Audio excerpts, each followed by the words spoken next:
The scriptures tell us that our laments rise up to God's ears.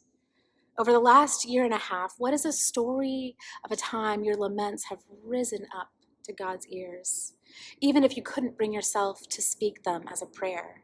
Maybe it was a moment. Maybe it was a series of moments. Maybe it was a theme. Maybe it was a thread woven itself through the pandemic so far. As an example, a grief might be that we have a common space for shared grief. One day at Bible study years ago, Kay Baldwin was reflecting on how we don't tend to have good places to bring our grief. So I picked this space. We can write down a grief on a piece of paper, roll it up, and tuck it into the wall. We have one of today's scriptures written here. God is near to the brokenhearted and binds up those who are crushed in spirit, or saves those who are crushed in spirit, depending on your translation.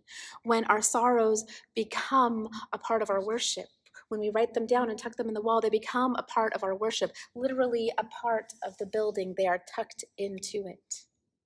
I remember one time my oldest had to have a blood draw, and the nurse had a very hard time finding a vein.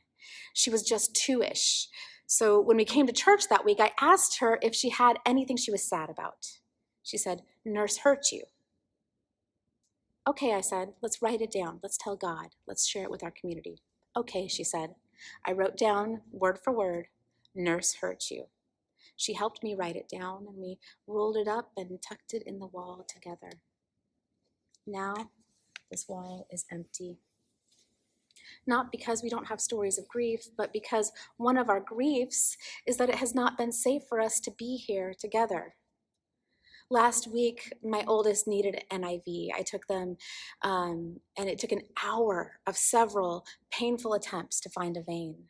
And she wept such big tears. I held her close, and my heart broke for her broken heart. And I wanted so badly to write down, "Nurse hurt you," and tuck it into our wall.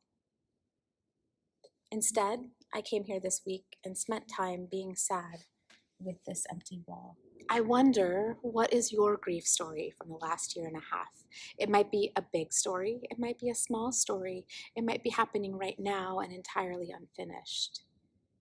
It might not be your big grief story, but just a grief story. It might just be the story you feel safe sharing today because your big grief story is too big for you in this moment.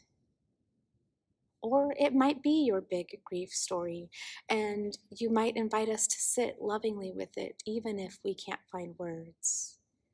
We can always find our hearts.